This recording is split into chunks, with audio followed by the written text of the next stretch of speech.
Hello दोस्तों, स्वागत है आपका अपनी YouTube channel Rohit Goswami law classes में। आज हम करा रहे हैं LLB second year same third.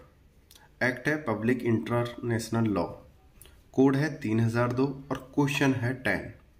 Question का जो नाम है राष्ट्रीय एवं अंतर्राष्ट्रीय विधि में संबंध।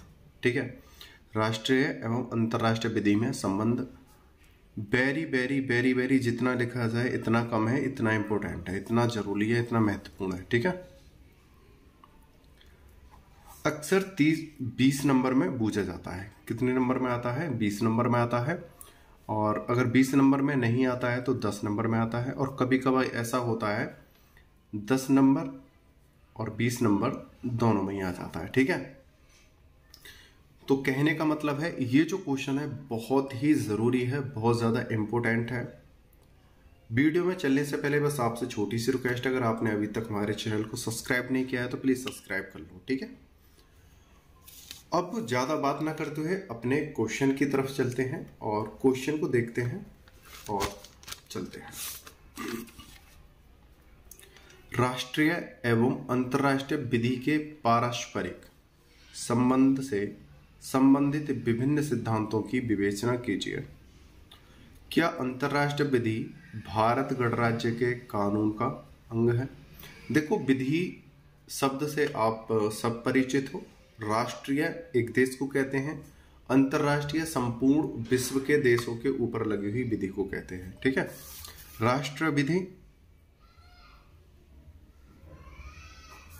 यानी किसी एक देश के ऊपर ही लगती है या एक देश के अंदर लगती है।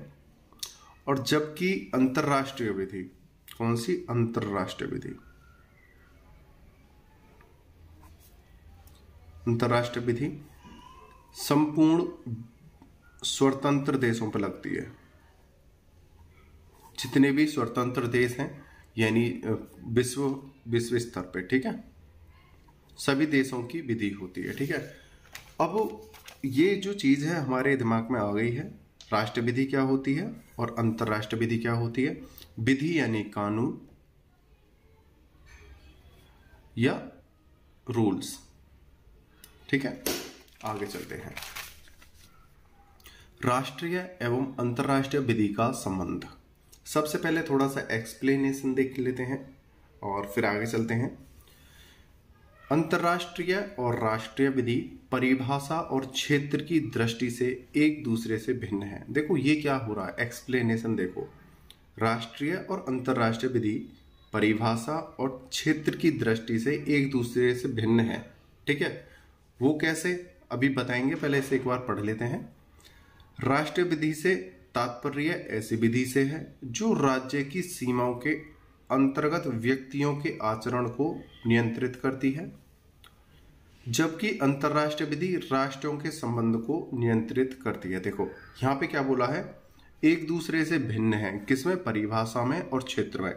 दोनों की एक जैसी परिभाषा नहीं दी जा सकती और दोनों का एक क्षेत्र नहीं होता। अब बात करते हैं कैसे। देखो, जब हम किसी एक देश की बात करते हैं तो उसके नागरिकों को देखते हुए, नागरिकों को और वहां की जो परिस्थितियां और वहां का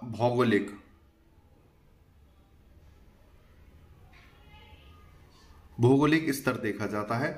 उसके अनुसार वहां पे विधि बनती है।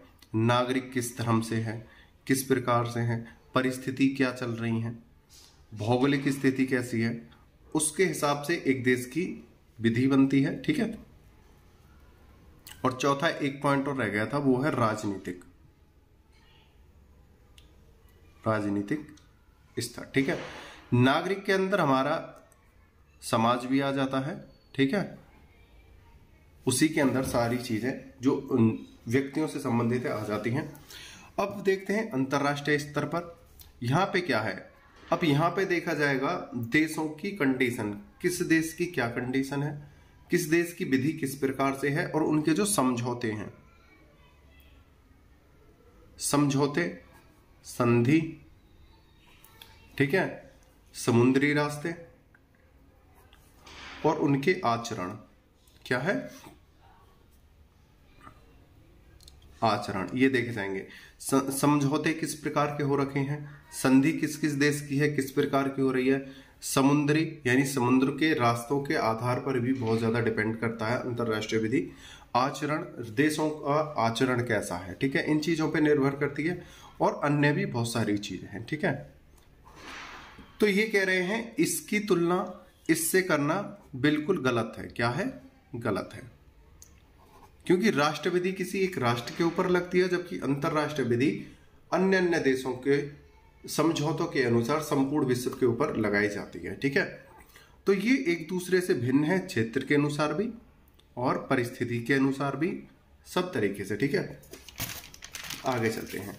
केल्सन के मतानुसार देखो, जब हम डेफिनेशन लिखते हैं तो डेफिनेशन का एक साधारण सा तरीका क्या है, इसको रटना है या लिख के देखना है, क्योंकि डेफिनेशन को भी चेंज नहीं किया जाता है, ठीक है।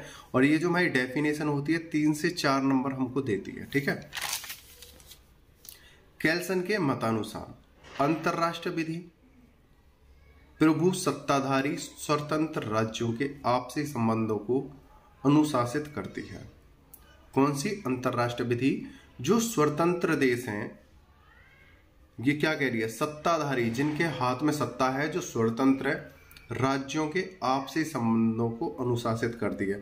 आपसी संबंधों को अंतरराष्ट्रीय विधि, मैंने जैसे क्या बोला था, संधि और समझौते, ये एक देश थोड़ी कर लेगा आपस में, ये किया किससे होगा? संधि और समझौता अन्य देश से, और उन संधि और समझौते के आधार पर क्या होगा, क्या होगी? विधि बनेगी, ठीक है। आगे चलते हैं। जबकि राष्ट्रीय विधि किसी विशिष्ट राष्ट्र या देश की विधि है, यानी कोई विधि है तो वो किसी एक देश पर ही लगेगी, लेकिन अंतरराष्ट्रीय विधि सभी देशों पे लगती है और सभी देशों की कंडीशन देखी जाती है, आपस की क्या चल रही है, ठीक है। आगे चलते हैं। अंतरराष्ट्रीय एवं राष्ट्र विधि का आपस में क्या संबंध है, इसके विषय में हमें विधि वेत्ताओं के विचारों में काफी भिन्नता देखने को मिलती है, जिनके फलस्वरूप निम्नलिखित सिद्धांतों का जन्म हुआ है। भाई एक चीज याद रखना, ये जो सिद्धांत होते हैं बहुत ज्यादा इंपोर्टेंट होते हैं एग्जाम में, थ्योरी वाले एग्जाम में बहुत ज्यादा इंपोर्टेंट होते हैं, और जो MCQS वाले होते हैं उसमें भी जब क्वेश्चन आ जाता है तो इन्हीं सिद्धांतों के आधार पर ऑप्शन आते हैं और उनमें से एक चूज करना होता है हमें, ठीक है, विकल्प वाले में, तो वो चीज बहुत ज्यादा इंपॉर्टेंट हो जाती है, ठीक है। अब समझते हैं इसके जो सिद्धांत हैं वो कौन कौन से हैं, लेकिन सिद्धांतों में क्या है, मतभेद है। चलते हैं, देखते हैं। भिन्नता का मतलब ही मतभेद होता है, ठीक है। सबसे पहले आता है एकत्ववाद। अंतरराष्ट्रीय विधि एवं राष्ट्र विधि को एक विधि की आत्मा के दो भिन्न रूप माने जाते हैं। इसमें क्या बोला है, एकत्ववाद में जो अंतरराष्ट्रीय विधि है और जो राष्ट्र विधि है वो एक ही जैसी है, यह नदी के दो किनारों के समान है। इस सिद्धांत के समर्थकों के अनुसार जिस प्रकार राष्ट्र विधि का संबंध व्यक्तियों से है, उसी प्रकार अंतरराष्ट्रीय विधि का संबंध राष्ट्रों से होता है। इसका मतलब ये क्या कह रहे हैं, जो विधि है वो एक जैसी होती है। सपोज करो ये राष्ट्रीय है और ये अंतरराष्ट्रीय है। भाई ये कह रहे हैं चाहे इसमें विभिन्न विभिन्न देश क्यों ना हो, अलग अलग देश क्यों ना हो, यहाँ पे सिर्फ एक देश क्यों ना हो, भाई विधि तो यहाँ पे भी है। विधि किस लिए होती है, किसी चीज को सही तरीके से चलाने के लिए। और अंतरराष्ट्रीय विधि का क्या मतलब है, जो ये विभिन्न देश हैं इनको चलाने के लिए, इनको सही दिशा में ले जाने के लिए, ठीक है। इसके अंदर इन सभी देशों को चलाया जाता है, तो इसका मतलब भी क्या है, चलाना। और इसका मतलब क्या है विधि का, अपने राष्ट्र के नागरिकों को सही तरीके से चलाना। तो ये कह रहे हैं भाई कहीं ना कहीं इनमें एक जैसी समानता तो है, चाहे ये अलग अलग हैं, ठीक है, लेकिन क्या है, यहां भी विधि है, यहां पे देशों को चलाया जा रहा है और यहां पे राष्ट्र को, लेकिन है तो एक ही चीज। या तो दूसरा देखो ये क्या कह रहे हैं, और जिस प्रकार राष्ट्र विधि का संबंध व्यक्तियों से है उसी प्रकार राष्ट्रों से होता है। तो यहाँ राष्ट्रीय को नागरिक मान लो, जैसे एक नागरिक है, तो ये विभिन्न विभिन्न जो राज्य हैं इन्हें नागरिक मान लो अलग अलग, तो इन सभी देशों को नागरिकों के ऊपर लगाई जा रही है। मतलब नागरिक से मतलब है मैं एक देश को नागरिक के तौर पर ले रहा हूँ आपको समझाने के लिए। तो यहाँ पे ये जो देश हैं वो नागरिक समझ लो, और ये अंतर्राष्ट्रीय विधि एक देश समझ लो, अंतर्राष्ट्रीय जो इसके अंदर है। तो भाई बात तो एक ही है ना कि सभी देशों पे लगी विधि, और एक देश के अंदर जो राज्य होते हैं भाई उसके अनुसार लगी विधि। बात तो एक ही है, विधि तो विधि यही। तो ये कह रहे हैं विधि में क्या है, बहुत ज्यादा एकरूपता है, समानता है, और ये एक ही सिद्धांत के दो पहलू हैं। ठीक है, तो विधि कैसी है, अंतरराष्ट्रीय विधि और राष्ट्रीय विधि एक जैसी ही है, ये इनका कहने का मतलब था एकत्ववाद में। आगे चलते हैं। कैल्सन के मत अनुसार, ठीक है, राष्ट्रीय एवं अंतरराष्ट्रीय विधि में एकता है। दोनों विधियों का जन्म एक ही उच्च विधि से हुआ है। यह उच्च विधि है न्याय, साम्य एवं सद्विवेक। न्याय होता है, आप न्याय तो सब जानते हो, साम्य होता है संतुलन, स्थिरता, एवं सद्विवेक यानी निर्णय करने की क्षमता। उस प्रकार से सिद्धांतों पर आधारित है। तो दोनों विधि का स्रोत एक है और दोनों में कोई मतभेद नहीं है। यहाँ क्या कह रहे हैं कैल्सन, ये जो राष्ट्रीय और अंतरराष्ट्रीय विधि है दोनों ही एक जैसी हैं। दोनों का उद्देश्य क्या है, न्याय करना। यहाँ भी क्या है, न्याय करना, यहाँ न्याय करना। इसमें भी संतुलन बनाना। किसका संतुलन बनाना है, इन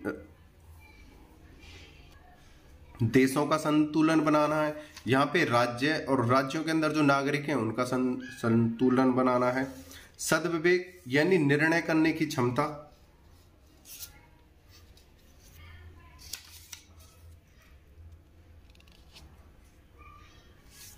क्या है, निर्णय करने की क्षमता। तो इसका भी उद्देश्य वही है और इसका भी उद्देश्य वही है। तो इसलिए ये दोनों विधि क्या है, एक दूसरे से संबंध रखती हैं। दूसरा है द्वैतवाद। इस सिद्धांत के अनुसार राष्ट्रीय विधि और अंतरराष्ट्रीय विधि का आपस में कोई संबंध नहीं है। द्वैतवाद कह रहा है। इस सिद्धांत के जो प्रमुख समर्थक थे वो कौन है, ट्रिपल एवं एंजिलाटी के अनुसार इसमें दो भिन्नता है। देखो, पहले के एकत्ववाद के समर्थक कौन थे, कैल्सन। दूसरे के समर्थन में कौन है, ट्रिपल एवं एंजिलाटी के अनुसार इसमें दो भिन्नता हैं। कौन कौन सी भिन्नता है उसे देखते हैं। राष्ट्रीय विधि का जन्म स्थान, आचार एवं अधिनियम है, जबकि अंतरराष्ट्रीय विधि का जन्म राष्ट्रों की सामान्य इच्छा पर आधारित होता है। देखो ये क्या कह रहा है, राष्ट्रीय विधि। देखो राष्ट्र विधि का मतलब है एक राष्ट्र में अगर कोई विधि है तो वो संपूर्ण राष्ट्र में मानी जाएगी। अगर किसी राष्ट्र पर कोई विधि लग रही है तो वो संपूर्ण देश के लिए क्या होगी, मान्य। देखिए अंतरराष्ट्रीय विधि क्या है, अगर अंतरराष्ट्रीय विधि में इनके समझौते के आधार पर, उनके संधि के आधार पर निर्भर करता है। अगर एक राष्ट्र किसी विधि को नहीं मानता है तो वो नहीं मानेगा, उससे कोई जोर जबरदस्ती नहीं होगी। लेकिन यहाँ पे क्या है, अगर किसी देश में कोई विधि लगी हुई है तो वो संपूर्ण देश में ही मान्य होगी। और अंतरराष्ट्रीय विधि अगर कोई देश है वो नहीं मानना चाहता तो नहीं मानेगा। ठीक है, तो जैसा कि आप वर्तमान में देखते भी होंगे, एक देश दूसरे देश से बहुत ज्यादा कपट, ईर्ष्या, जलन रखते हैं, लड़ाई झगड़े होते हैं, तो वो एक दूसरे देश का समर्थन नहीं करते हैं, उनकी विधि का भी समर्थन नहीं करते हैं। तो ये कह रहे हैं राष्ट्र विधि का जन्म स्थान से होता है, आचार से होता है, जो उसके नागरिक होते हैं उसके अंदर उस अनुसार, एवं अधिनियम है। जबकि अंतरराष्ट्रीय विधि का जन्म राष्ट्रों की सामान्य इच्छा पर आधारित होता है। अगर इच्छा है तो लागू होगी, नहीं तो नहीं होगी। राष्ट्रीय कानून उन व्यक्तियों के संबंधों को नियमित करता है। पॉइंट नंबर 2, राष्ट्रीय कानून उन व्यक्तियों के संबंधों को नियमित करता है जो उसके अधीन आते हैं, जबकि अंतरराष्ट्रीय कानून राष्ट्र के पक्ष का समर्थन करता है। देखो यहां तक पॉइंट समझते हैं। ये कह रहा है राष्ट्र में, जैसा कि यहां बोला है, राष्ट्र के अंदर सभी व्यक्तियों के जो कार्य हैं, जो उनके नियम हैं, जो अंतरराष्ट्र है उनके जो कार्य हैं उस विधि और नियम के अनुसार ही चलेंगे। ठीक है, विधि और नियम के अनुसार चलेंगे जो उस देश के ऊपर लगी हुई है। लेकिन यहाँ पे क्या है, ये कह रहे हैं उन राष्ट्रों में क्या करेगा, संतुलन बनाने की कोशिश करेगा, उनका समर्थन करेगा। क्या करेगा, समर्थन। जैसे दो देशों के बीच कोई संधि हुई और उसमें कोई रूल बने, अंतरराष्ट्रीय विधि हो जाती है। वो दो देशों में लगने वाली विधि, दो देशों के बीच हुई संधि, हुए समझौते अंतरराष्ट्रीय विधि बन जाते हैं। तो ये उनकी इच्छा पर आधारित, उनकी इच्छा पर निर्भर करती है और उसका समर्थन अंतरराष्ट्रीय विधि करती है। और जो स्वतंत्र और संपन्न देश होते हैं वो इसका क्या करती है, समर्थन। यानी अन्य देश इसका क्या करते हैं, समर्थन करते हैं कि भाई आपके जो देश की विधि हैं बहुत अच्छी चल रही हैं दो देशों के बीच और दो से अधिक देशों के बीच, तो उसका क्या करते हैं, समर्थन करते हैं। साथ ही राष्ट्र विधि के पीछे किसी देश की सर्वोच्च सत्ता होती है और अंतरराष्ट्रीय विधि के पीछे नैतिकता एवं संधियों के अलावा कोई वास्तविक सत्ता नहीं होती। देखो यहाँ पे क्या कह रहा है, राष्ट्र विधि के पीछे सर्वोच्च सत्ता। देखो राष्ट्र विधि सर्वोच्च सत्ता, और यहां पे क्या कह रहा है, अंतरराष्ट्रीय विधि नैतिकता और संधि। ठीक है, तो हमने अभी जैसे बोला था, अब जो यहां पे अंतरराष्ट्रीय स्तर पर जो विधि, राष्ट्र में जो विधि लगेगी वो किस पर निर्भर करती है, वहां के नागरिकों पे। किस पे निर्भर करती है, नागरिकों पे। वहां की परिस्थिति कैसी है, वहां की भौगोलिक स्थिति कैसी है, वहां की राजनीति किस स्तर की चल रही है, तो ये किस पर निर्भर करता है भाई, चारों जगह किसको देख के देखा जाएगा, सत्ता को ही तो देखा जाएगा। सत्ता में कौन आते हैं, नागरिक आते हैं। और विधि किस पर लागू होती है, नागरिकों पे लागू होती है, ईंट पत्थरों पे लागू थोड़ी होगी। तो यहाँ पे क्या देखा जाएगा, परिस्थिति, लोगों की परिस्थिति क्या चल रही है, नागरिकों की दशा क्या है, भौगोलिक स्थिति कैसी है नागरिकों की, राजनीति का स्तर कैसा है नागरिकों का। ठीक है, तो यहाँ की सर्वोच्च सत्ता को देखा जाएगा। और यहाँ पे क्या है, अंतरराष्ट्रीय विधि में क्या देखा जाएगा, नैतिकता और संधि, समझौते, संधि, समुद्री या आचरण, देशों का आचरण कैसा है। ठीक है, नैतिकता, जैसा कि मैंने यहाँ पे आपको बताया था, नैतिकता सही है, इसके आधार पर विधि का निर्णय होगा और वो विधि अंतरराष्ट्रीय विधि में लगाई जाएगी जो यहाँ पे सिद्ध हो जाती है, और जो राष्ट्र विधि में लगेगी जो यहाँ सिद्ध होती है। ठीक है, तो इसलिए इसका स्तर अलग है और इसका स्तर अलग है, दोनों क्या है, भिन्न भिन्न है। यहाँ पे सत्ता को देख के लगाया जाता है और यहाँ पे नैतिकता और संधियों को देख के लगाया जाता है। तो इस प्रकार ये क्या है, द्वैतवाद। अंतरराष्ट्रीय विधि का आधार केवल राज्यों की सामान्य इच्छा ही नहीं बल्कि इसके अलावा संधियां, प्रथाएं, कानून के सामान्य सिद्धांत, न्यायाधीशों के निर्णय एवं ग्रंथ तथा अंतरराष्ट्रीय सौजन्य इत्यादि भी इसके आधार होते हैं। ये कौन कह रहे हैं, स्टार्क के अनुसार। अब से पहले जो मैंने एक क्वेश्चन कराया था अंतरराष्ट्रीय विधि, वहां आपने ये देखा भी होगा, संधियां, प्रथाएं, कानून, न्यायाधीशों के निर्णय, ग्रंथ, ये जो है सब क्या है, अंतरराष्ट्रीय विधि है। लेकिन इन सब को देश पर थोड़ी लगाया जा सकता है, किसी एक देश पर थोड़ी लगाया जा सकता है भाई। ये क्या है, अंतरराष्ट्रीय स्तर पर लगाई जाती हैं। ठीक है, राष्ट्रीय सौजन्य इत्यादि को क्या करते हैं, अंतरराष्ट्रीय विधि बनती है। तो इसलिए ये क्या कह रहे हैं, ये एक अलग है और ये अलग है। कौन कह रहे हैं, ट्रिपल एंजिलाटी, ये क्या कह रहे हैं, ये बहुत अलग है और राष्ट्र विधि अलग है और अंतरराष्ट्रीय विधि अलग है। आगे चलते हैं। तीसरा है हमारा रूपांतरणवाद। इस सिद्धांत के समर्थकों के अनुसार कोई भी संधि, जो रूपांतरणवाद का जो समर्थन करते हैं उनके अनुसार कोई भी संधि किसी राष्ट्र के नागरिकों पर तब तक लागू नहीं होती जब तक कि वह राष्ट्र उस संधि को अपनी राष्ट्र विधि के रूप में रूपांतरण ना कर ले।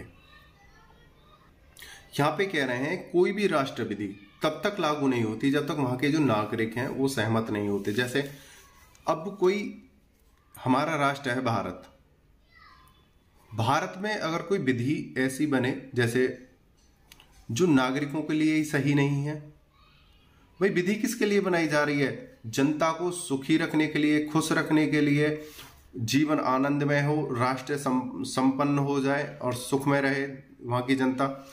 और ये जो विधि यहाँ पे बनाई, भाई हमने तो बनाई थी कि देश की जो जनता है सुख में रहेगी, अच्छा देश चलेगा, लेकिन यहाँ के नागरिक उस विधि से क्या हो रहे हैं? परेशान हो रहे हैं।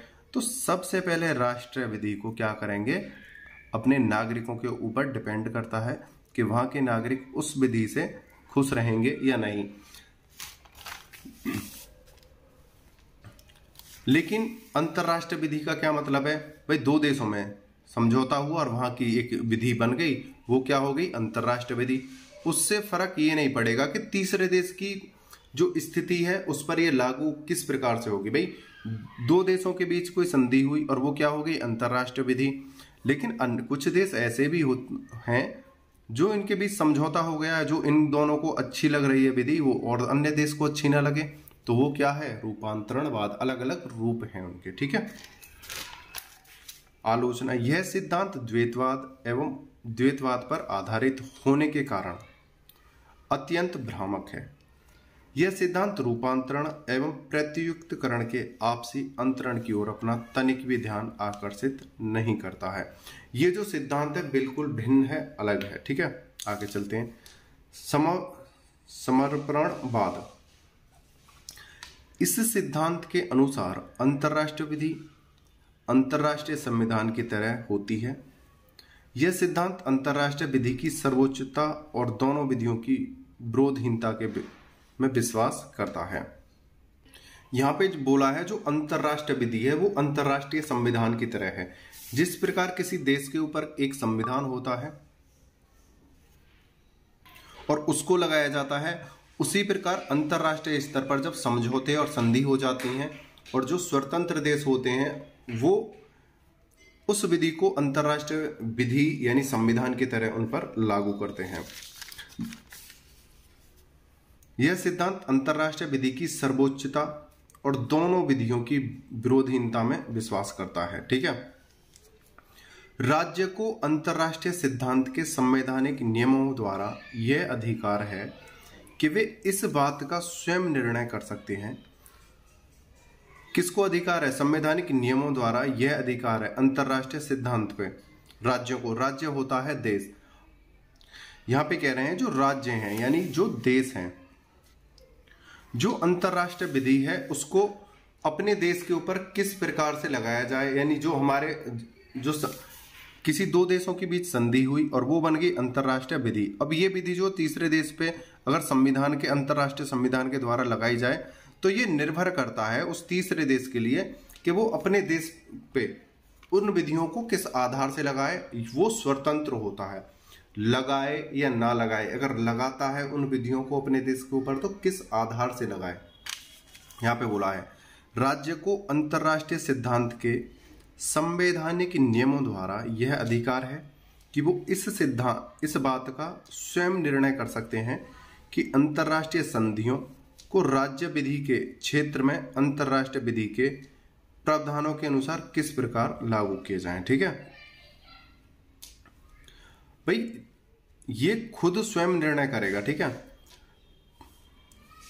किए जाए। इस सिद्धांत के अनुसार अंतरराष्ट्रीय संधियों को लागू करने हेतु न तो रूपांतरण करना जरूरी है और न ही किसी नए नियम की रचना करना ही जरूरी है।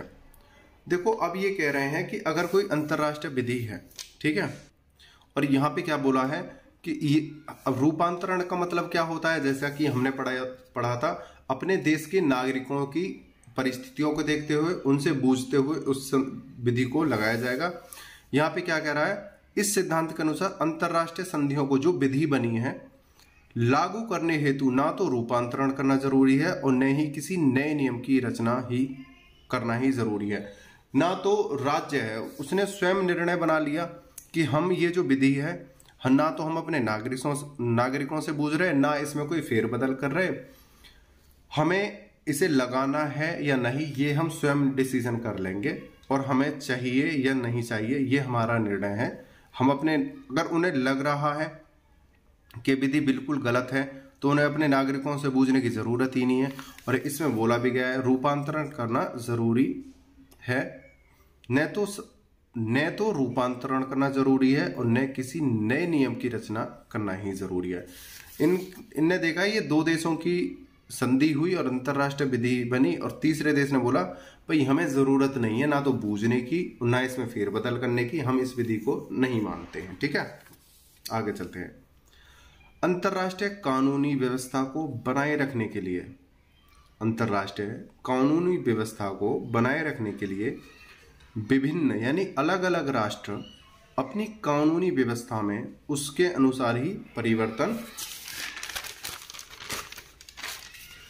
करते हैं। यह संभव नहीं है। यह सिद्धांत व्यवहार में अंतरराष्ट्रीय और राष्ट्रीय विधि के बीच संबंधों में असफल रहा। इनका कहने का क्या मतलब था कि जो कुछ ऐसे देश हैं अंतरराष्ट्रीय कानूनी व्यवस्था को बनाए रखने के लिए विभिन्न राष्ट्र यानी कुछ राष्ट्र ऐसे हैं, अलग अलग राष्ट्र ऐसे हैं अपनी कानूनी व्यवस्था में उसके अनुसार ही परिवर्तन कर देते हैं। यह परिवर्तन करते हैं, यह संभव नहीं है। कुछ राष्ट्र ऐसे होते हैं अंतरराष्ट्रीय विधि के अनुसार ही अपने देश के अंदर क्या कर लेते हैं, परिवर्तन कर लेते हैं कि भाई अंतरराष्ट्रीय क्या विधि बनी है उसके अनुसार अंतरराष्ट्रीय विधि बनी और अपने देश में उस विधि के अनुसार ही क्या कर दिया, उन्होंने बदलाव कर दिया। कुछ देश ऐसा करते हैं। यह सिद्धांत व्यवहार में अंतरराष्ट्रीय और राष्ट्रीय विधि के बीच संबंधों में असफल रहा है। भाई कौन सा, भाई ये तो असफल ही रहेगा।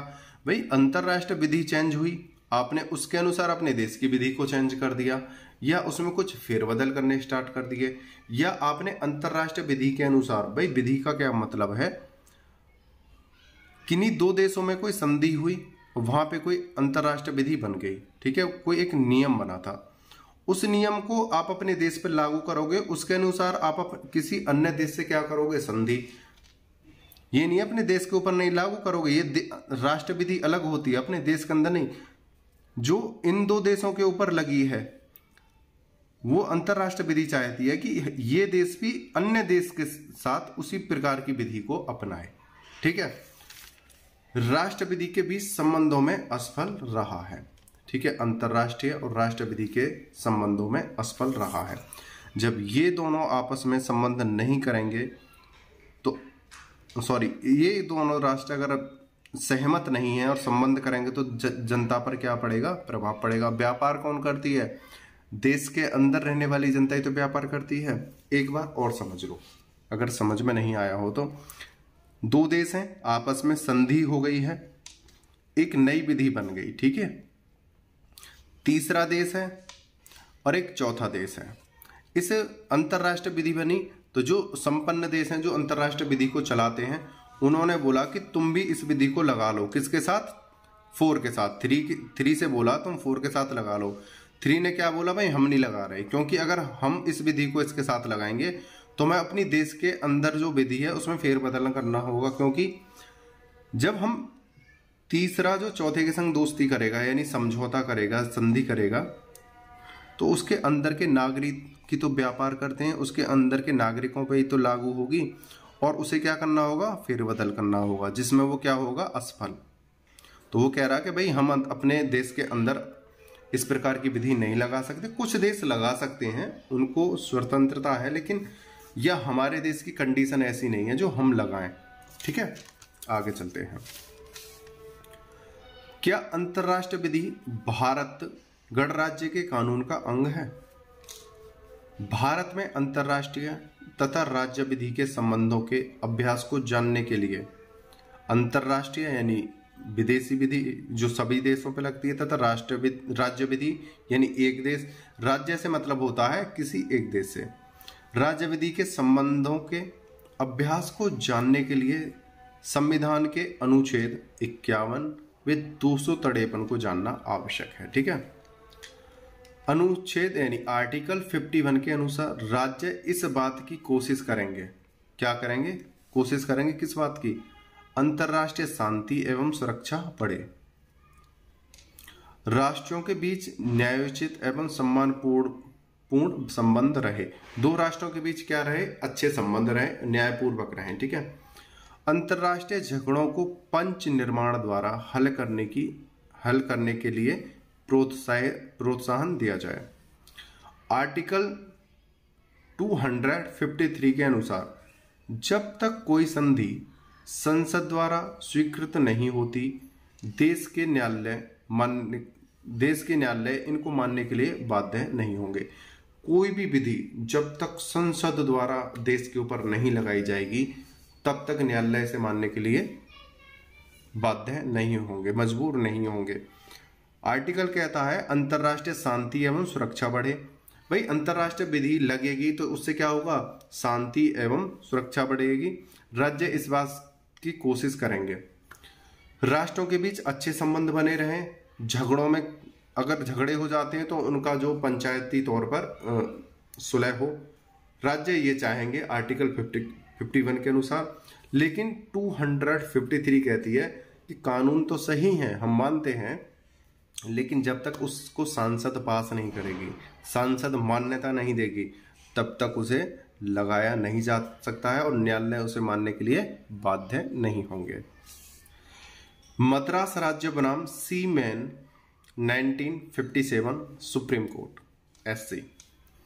इसमें सुप्रीम कोर्ट ने, एससी का मतलब होता है सुप्रीम कोर्ट। इसमें सुप्रीम कोर्ट ने निर्णय दिया कि ऐसी संधियां जो अंतरराष्ट्रीय विधि के भाग हैं किंतु संसद द्वारा स्पष्ट रूप में स्वीकार नहीं की गई हैं, राज्य विधि के क्षेत्र में न्यायालय द्वारा लागू नहीं की जा सकती। जैसा कि अभी मैंने आपको बताया था, कुछ विधि ऐसी होती हैं जो अंतरराष्ट्रीय लेवल पर किन्हीं दो देशों में संधि हो जाने के कारण अंतरराष्ट्रीय विधि बन जाती हैं और वह अन्य राष्ट्र यह सोचता है कि इन विधियों को और भी देश माने। जब तक कोई देश उसे स्वीकार नहीं करेगा, संसद उस देश की स्वीकार नहीं करेगी, उससे जबरदस्ती थोपा नहीं जा सकता। यहीं पे किसमें बोला था? भारतीय सरकार ने बोला था मद्रास राज्य बनाम सीमैन के केस में। ठीक है, आगे देखते हैं। एक केस और है, श्री तथा श्रीमती मेनन। श्री तथा श्रीमती मेनन दोनों सिंगापुर में एडवोकेट थे। श्रीमती मेनन सिंगापुर विधानसभा की सदस्यता भी सदस्य रह चुकी थी। ठीक है, दोनों पति पत्नी जुलाई 1962 में भारत आए। सिंगापुर के उपनिवेश सचिव ने भारत सरकार से इनके प्रत्यर्पण की मांग की। सर्वोच्च न्यायालय ने निर्णय दिया कि प्रत्यर्पण समझौते तब तक लागू नहीं किए जाएगा जब तक कि उनको अधिनियम द्वारा पारित नहीं किया जाएगा। देखो यहां पे क्या है, सिंगापुर में एक एडवोकेट थी श्रीमती मेनन, सिंगापुर विधानसभा की क्या रही थी? सदस्यता उनके पास रही थी। 1962 में वो भारत आ गई। भारत आने के बाद सिंगापुर की सरकार ने उन्हें वापस मांगने के लिए भारत से याचिका मांगी। आपको समझाता हूं अच्छी तरह से। ये सिंगापुर है, ये भारत। सिंगापुर का कोई एक आदमी यानी श्रीमती मेनन, श्री मेनन कर लो, है ना, यहां से भारत आई। ठीक है, ये जो श्रीमती मेनन थी सिंगापुर में राजनीतिक पद पर भी रह चुकी थी। ठीक है, ये सही रहेगा, राजनीतिक पद पे भी रह चुकी थी और ये भारत आई। भारत आने के बाद सिंगापुर की सरकार ने इनको वापस बुलाने के लिए, भारत आ गई, वापस बुलाने के लिए प्रत्यर्पण की याचिका दायर की। तो अब से पहले जो एक मैंने क्वेश्चन कराया था, प्रत्यर्पण कब होता है? जब दो देशों के बीच क्या होता है? समझौता होता है या संधि होती है। संधि कैसी होती है समझ लो। यदि हमारे देश का कोई व्यक्ति आपके देश में आ जाता है तो आप हमें वापस करोगे, और हमारे देश का आपके देश में चला जाता है तो उस व्यक्ति को आप हमारे कहने पे हमें वापस करोगे। यानी आपस में अदला बदली। कोई व्यक्ति अपराध करके इस देश में चला गया, ये क्या है? ए देश, ये बी देश, यानी ए है भारत, ये सिंगापुर। जैसे ए देश का व्यक्ति कोई अपराध करके सिंगापुर चला गया और बी देश का यानी सिंगापुर का कोई व्यक्ति अपराध करके भारत में आ गया, लेकिन इन दोनों के पास क्या नहीं है, संधि नहीं है कि अगर हमारे देश का तुम्हारे देश में, तुम्हारे देश का हमारे देश में अपराध करके आता है और संधि ये है उसे वापस किया जाएगा। वापस करने को कहते हैं प्रत्यर्पण। तो उसी प्रकार भारतीय सरकार ने क्या बोला था कि हम श्रीमती मेनन को वापस नहीं कर सकते क्योंकि आपके और हमारे बीच इस प्रकार का कोई समझौता नहीं है कि हम अपने हमारे देश के व्यक्ति को आपको वापस लौटाएं या प्रत्यर्पण करें। भारत सरकार से इसके प्रत्यर्पण की मांग की। सर्वोच्च न्यायालय ने निर्णय दिया कि प्रत्यर्पण समझौता तब लागू नहीं किया जाएगा जब तक कि उसको अधिनियम द्वारा पारित नहीं किया जाएगा। अधिनियम द्वारा कब पारित होगा? जब दोनों देशों के बीच में इस तरह की अधिनियम पारित हो जाए कि भाई इन देशों के बीच में संधि है एक दूसरे देश के व्यक्ति को वापस करने की। आगे चलते हैं। निष्कर्ष संक्षेप में हम कह सकते हैं कि कुछ अपवादों को छोड़कर भारतीय अभ्यास ब्रिटिश अभ्यास के समान है। भारतीय अभ्यास का मतलब है जो भारत की जो परिस्थितियां विधि हैं, है ना, वो किसके समान है? ब्रिटिश विधि के यानी अभ्यास के समान है। अर्थात अंतरराष्ट्रीय विधि के नियम भारतीय गणराज्य के कानून के अंग तभी हो सकते हैं, यहाँ पे तभी हो सकते हैं जबकि उन्हें भारतीय व्यवस्थापिका द्वारा स्वीकार कर लिया गया हो, अन्यथा नहीं। देखो भारतीय विधि और ब्रिटिश विधि बहुत ज्यादा मिलती जुलती हैं क्योंकि हमारा जो संविधान है, हमारी जो भारतीय विधि है वो अधिकतर ब्रिटिश संविधान से ही ली गई है। ब्रिटिश विधि हमारे देश के अंदर चल रही है। तो यहाँ पे भी बोला गया है अगर हमारे और ब्रिटिश देश के बीच अगर समझौता या संधि नहीं है किसी भी प्रकार की, तो उसको और व्यवस्थापिका ने उसे स्वीकार नहीं किया है तो उसको मान्यता नहीं दी जाएगी, उसे मान्य नहीं किया जाएगा किसी भी प्रकार की, है ना। उसे अंतरराष्ट्रीय विधि नहीं बनाया जाएगा, कोई भी समझौता नहीं होगा। जैसे भारत और सिंगापुर में अंतरराष्ट्रीय विधि कब बनती? दोनों समझौता कर लेते, संधि कर लेते प्रत्यर्पण का, हमारे देश के व्यक्ति को तुम दोगे और तुम्हारे देश के व्यक्ति को हम देंगे, तो वो क्या होती? अंतरराष्ट्रीय विधि बन जाती और व्यवस्थापिका उसे क्या कर लेती? स्वीकार कर लेती। तो उम्मीद करता हूं इस प्रकार के क्वेश्चन आपके पेपर में बहुत ज्यादा आते हैं और ये क्वेश्चन वेरी वेरी इंपॉर्टेंट है, काफी बार पूछा गया है। आपसे लास्ट बार एक ये बात कहनी थी, अगर आपको हमारे नोट्स चाहिए, थर्ड सेम के नोट्स चाहिए, तो आपको 499 का पेमेंट करना होगा इस नंबर पे, जो ये नंबर है 8218074590। गूगल पे, फोन पे करके 499 का आप थर्ड सेम की ऑल PDF नोट्स ले सकते हो। अगर किसी की बैक आई हुई है और वो एक ही एक्ट के नोट परचेज करना चाहता है तो 199 का पेमेंट करके ले सकता है। और मेरा मानना है कि जिन बच्चों के पास नोट्स होंगे उनके 4 से 5% नंबर एक्स्ट्रा आ जाएंगे और जो लिखने में आप टाइम वेस्ट करोगे फोन के जरिए से लिखने में, उसका जो टाइम बचेगा 500 रुपये में कुछ नहीं होता है, आप अच्छे नंबर प्राप्त कर सकते हो। आपने वीडियो को अंत तक देखा, मुझे अच्छे से सुना, उसके लिए धन्यवाद। टेक केयर, बाय बाय, जय हिंद, जय भारत।